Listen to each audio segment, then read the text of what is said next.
Most people think valuable ground should look obvious. Something bright, something dramatic, something that instantly feels important. A glitter in the dirt, a strange rock that stands out from everything around it, a place that practically announces itself. But the earth almost never works that way. The land is far quieter than people expect. Its most important signs are rarely loud. They do not wave for attention. They do not explain themselves. And they are often hidden inside things that seem too plain to matter. A rusty stain on stone, a patch of broken rock scattered down a slope, a line of fractures cutting through dull ground, a hillside where the color shifts just slightly from one band to another. To most people, these things mean nothing. To someone who knows how to read the land, they can mean the beginning of a story, and that story matters. Because long before valuable material is ever found, the ground often leaves behind evidence of the forces that may have created it, moved it, exposed it, or concentrated it. Not certainty, evidence. That is what old prospectors understood so well. They were not simply looking for treasure, they were looking for signs that the earth had done something unusual here, something worth slowing down for. And many of the signs they trusted most were the exact signs other people ignored. Iron staining, broken rock, fracture zones, color change, weathered quartz, exposed bedrock, altered ground that looked rough, ugly, and unremarkable. These were not glamorous clues, but they were honest ones, because the land often reveals its history through damage, through stress, through chemical change, through weathering, through the marks left behind after water, pressure, heat, and time have worked on rock for longer than any person can imagine. That is why broken ground matters. Not because broken rock automatically means value, it does not, but because rock does not break at random forever. It responds to pressure, it responds to weakness, it responds to structure. And when the same ground that shows fracturing also shows staining, veining, alteration, or evidence of mineral movement, the pattern becomes harder to ignore. This is where the land begins to separate itself from scenery. A hill is no longer just a hill. A rust-colored streak is no longer just a stain. A patch of shattered stone is no longer just debris. Now it is evidence, evidence that something happened here. Maybe fluids once moved through fractures. Maybe minerals were introduced. Maybe weathering opened a path that had once been sealed. Maybe erosion stripped away enough cover to expose the remains of a much older process. And the people who learned to notice those possibilities were often the ones who seemed lucky later. But the truth is, what looked like luck was often patient observation. Because iron staining, broken rock, and subtle surface clues rarely mean much by themselves. Their power comes from context. That is what most people miss. They see one isolated clue and either become overexcited or dismissive. They assume too much or they assume nothing at all. But the land is usually speaking in combinations. A line of stained rock across a hillside, broken quartz fragments below an outcrop, fractures in bedrock running in a clear direction, a slope where weathered material has moved downslope into small channels, dark heavy minerals appearing where runoff slows, a patch of exposed bedrock below, altered rock higher above. None of these signs guarantee anything, but together they may suggest a process worth respecting. And prospecting has always been less about certainty than about respecting process. That may be the simplest way to understand how experienced observers work. They do not ask only, is there something valuable here? They ask, what happened here? What stressed this rock? What opened these fractures? What moved through them? What changed the color? What weathered out? What eroded away? What was transported downhill? What became concentrated lower in the system? Those are better questions, because the land rarely hands over its meaning all at once. It reveals itself through cause and effect.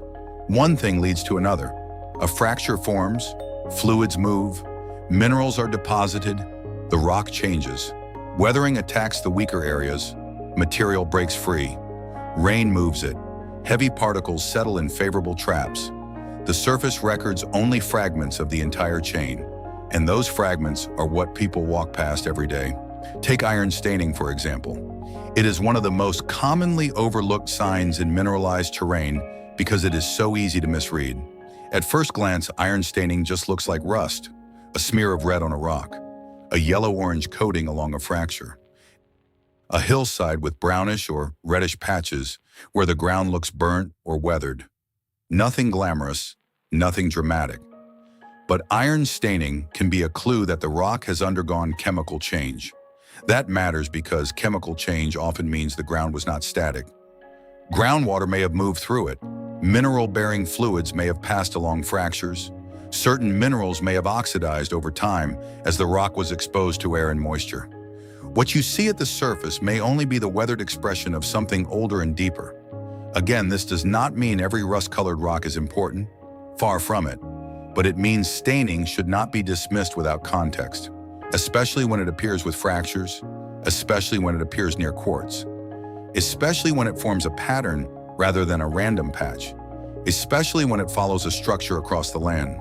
Old prospectors paid attention to that, not because every stain meant value, but because stains can reveal pathways, and pathways matter. The Earth often hides its most useful information inside routes. Routes of pressure, routes of water, routes of mineral-bearing fluids, routes of erosion, routes of transport downhill. When a stain follows a fracture, that is not just color. That may be a map, a quiet one, an incomplete one, but a map all the same. That is why experienced eyes tend to follow lines. A line of quartz, a line of broken stone, a line of staining, a line of weakness cutting across an otherwise uniform slope. Because nature often works along lines before it works across areas. Pressure seeks weakness. Fluids exploit cracks. Weathering attacks expose surfaces and broken edges. Erosion follows channels and weaknesses in the ground. So when the land offers a line, it may be revealing the skeleton of a process. And that brings us to broken rock. Few things look more ordinary than loose, shattered stone on a hillside. To one person, it is just rubble. To another, it is a question. Why is this rock broken here? Why is this slope more fractured than the ground nearby? Why are some fragments stained while others are not? Why is there quartz mixed into this broken material? Why does the breakage seem concentrated along a specific band? These questions matter because broken rock often tells you where the Earth has already been stressed, opened, weakened, and exposed. And those are exactly the conditions that can matter in mineralized systems. The unbroken parts of the Earth often hide their history well. The broken parts reveal it, not perfectly, but enough to work with. A fracture zone in rock is more than a damage pattern. It is an access route. Something used that route. Pressure did, water did, mineral-bearing fluids may have, weathering certainly did. And once a route exists, multiple processes can keep using it over time. That is why old prospectors respected fracture zones so much. Not because they sounded impressive, but because they created possibility. In solid, featureless ground, there may be little to read, but in fractured ground, there is structure, there is weakness, there is movement. There is a chance that the surface is expressing something larger underneath. And surface expression is often all you have. That is an important point. Most of the time, the land does not reveal the full story. It reveals fragments. The observer has to decide whether those fragments belong to a meaningful pattern or to noise. And this is where patience becomes more valuable than excitement. Many people want signs to be simple. They want one clue that proves everything, one rock that tells the entire truth, one visual signal so clear that no interpretation is required. But the land is usually more subtle than that. It suggests, it hints, it repeats, it builds a case slowly. That is why the most useful observers are not the ones who react hardest to one sign. They are the ones who notice when several small signs begin agreeing with each other. Iron staining plus broken rock plus quartz fragments, quartz plus a visible fracture, a fracture plus altered color in the surrounding ground. That altered zone sitting above a drainage path, that drainage path exposing bedrock lower down, that bedrock holding heavy dark material in cracks and pockets. Now the ground is beginning to talk, not loudly, but clearly enough to matter. And once you begin seeing the land this way, your relationship with terrain changes. You stop looking for isolated miracles. You start reading systems. That shift is everything. Because valuable ground, if it exists, is rarely a random gift sitting alone in the middle of nowhere. It is usually the result of a sequence: formation, fracture, fluid movement, deposition, weathering, erosion, transport, concentration. The surface clues most people miss are often the surviving fingerprints of that sequence. A beginner may search for bright color. An experienced observer searches for history. What changed here? What moved here? What weakened here? What stayed behind? Those questions are much more powerful, and they are especially powerful in ugly ground. That may be one of the hardest lessons for people to accept. Promising ground often does not look beautiful. It may look ruined, disordered, harsh, oxidized, broken, sharp-edged, dry, weather-beaten. The very features that make it unattractive to casual eyes may be the same features that make it readable. Old prospectors learned not to trust beauty.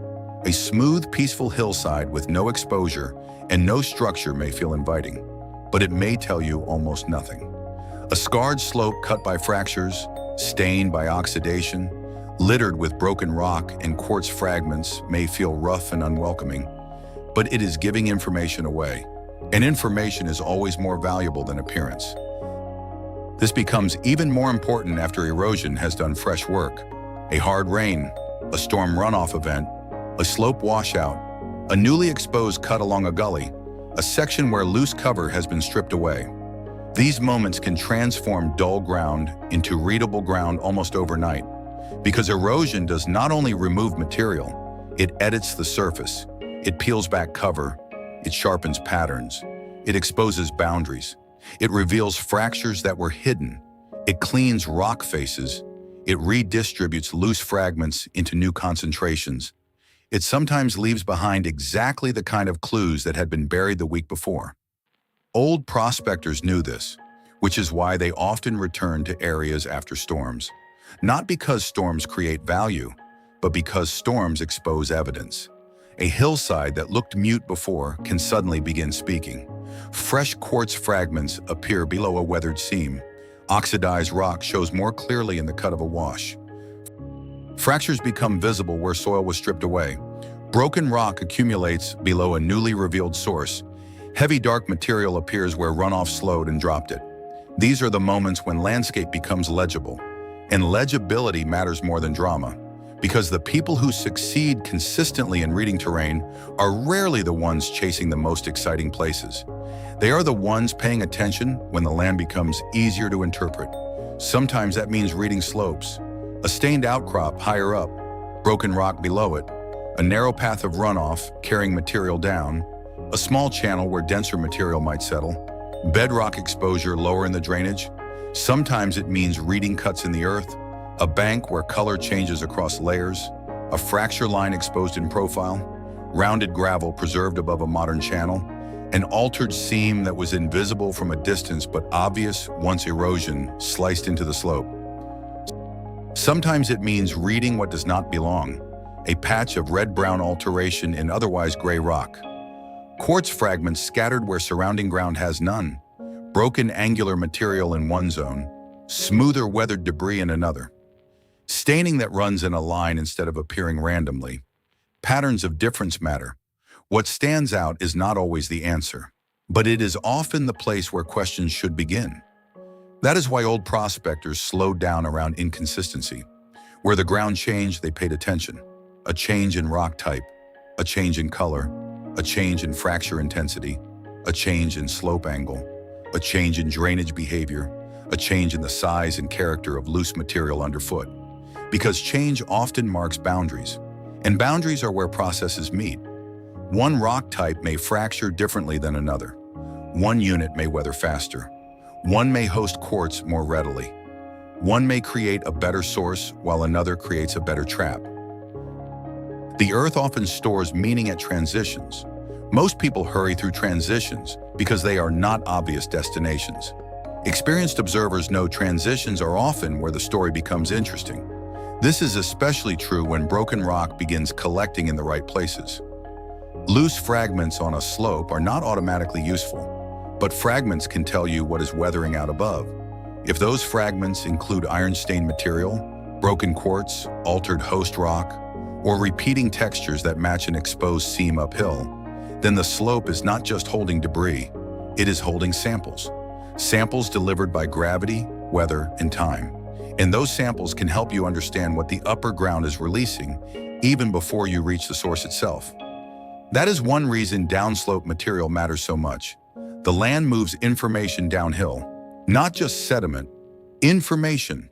Fragments from above arrive lower down. Heavy pieces may settle earlier. Lighter material may continue farther. Channels may sort what slopes release. Small gullies may begin concentrating what broad weathering zones spread out. So the observer who notices broken stained rock on a slope is not only seeing rubble, they may be seeing evidence from uphill, in transit. That changes how ground is read. Now the slope is no longer a blank space between the outcrop and the wash. It is part of the system. And the best observers always think in systems, not isolated locations. Connected movement. The outcrop matters because it may be a source. The slope matters because it releases and transports. The channel matters because it sorts. The bedrock trap matters because it holds. Each part alone may say little. Together they begin to suggest how the landscape behaves. That is why even small signs deserve respect when they connect naturally to larger ones. A rust-colored seam, a broken white vein, a patch of fractured host rock, a narrow gully lined with angular debris, a dark concentration lower in the drainage, a bedrock crack where heavy material could lodge. Now the terrain has logic, and logic is far more important than excitement, because many people still make the same mistake. They search with imagination instead of process. They ask where treasure would look dramatic. The land asks where material would move, change, and stop. Those are completely different questions. And the second question is the one that teaches you how to read ground honestly. Honest ground is not always exciting, but it is consistent. If fluids once moved through fractures, the rock may show alteration. If the altered rock weathered, broken fragments may appear downslope. If runoff moved those fragments, channels may begin sorting the debris. If dense material traveled with them, natural traps lower down may begin holding it. That chain makes sense. And when the ground makes sense, it becomes worth closer attention. That is what old prospectors were really doing. Not hunting random miracles, testing sensible ground. Ground where multiple clues agreed with each other. Ground where broken rock was not just broken rock. Ground where staining was not just color. Ground where erosion had revealed enough of the story for the next step to make sense. And perhaps the most important lesson hidden in all of this is how often the surface tells the truth indirectly. The earth rarely says, "Here is what you want." It says, "Here is what happened." And from that, the careful observer must decide whether the happening matters. That is a subtler skill, but a far more powerful one. Because once you learn to look for what happened, the entire landscape changes. A rust line becomes a record of fluid movement. A shattered seam becomes evidence of weakness and exposure. A slope of broken angular fragments becomes a downhill trail from a source. A patch of altered rock becomes a clue that chemistry, not just appearance, has shaped this place. A dry gully becomes more than a cut in the ground. It becomes a route where material has been sorted and tested by water again and again. Now the land is no longer silent. Now it is filled with explanations waiting to be noticed. And that is why the signs most people miss are often the ones that matter most. Not because they are magical, but because they are easy to dismiss. Iron staining looks ordinary. Broken rock looks common. Fractures look messy. Altered ground looks ugly. But the earth often hides its clearest clues inside things that appear unimpressive at first glance. That has always been true. The people who understood it slowed down when the ground got rough. They watched for patterns in color. They traced lines through broken stone. They noticed what erosion had revealed. They paid attention to what collected below altered ground. They respected the difference between random damage and meaningful structure. And over time, that way of seeing made the land open up. Because once you learn to recognize these signs, you realize the world is full of places everyone else has already judged too quickly. Too plain, too dry, too broken, too stained, too ordinary. But ordinary is often where the clues hide best. And the next time you see a hillside marked by rust-colored streaks, scattered broken rock, exposed fractures, or weathered quartz, it may be worth remembering this. The land is not always showing you value directly. Sometimes it is only showing you the path value once followed. Sometimes it is showing you where pressure opened the ground, where fluids traveled, where minerals changed the rock, where weathering broke the system apart, where gravity moved the fragments, where water began sorting what the slope released. And sometimes, if enough of those signs agree, that is more important than anything flashy you could have hoped to find. Because the best clues are not always the ones that shine, they are the ones that explain. And old prospectors, more than most people, understood the difference. They knew that the earth reveals itself through damage, through color, through fracture, through exposure, through what has been altered, and through what has been carried away. They knew that rough ground often tells a better story than smooth ground. They knew that ugly ground can be honest ground. They knew that a broken hillside can speak more clearly than a beautiful one. And that is why they never ignored the signs most people missed. Not the stain, not the fracture, not the broken rock, not the subtle line crossing the slope, not the altered patch everyone else thought was nothing. Because hidden inside those quiet signs was the one thing that always mattered most. Proof that the land had a history. And wherever the land has a readable history, there is always a reason to look closer.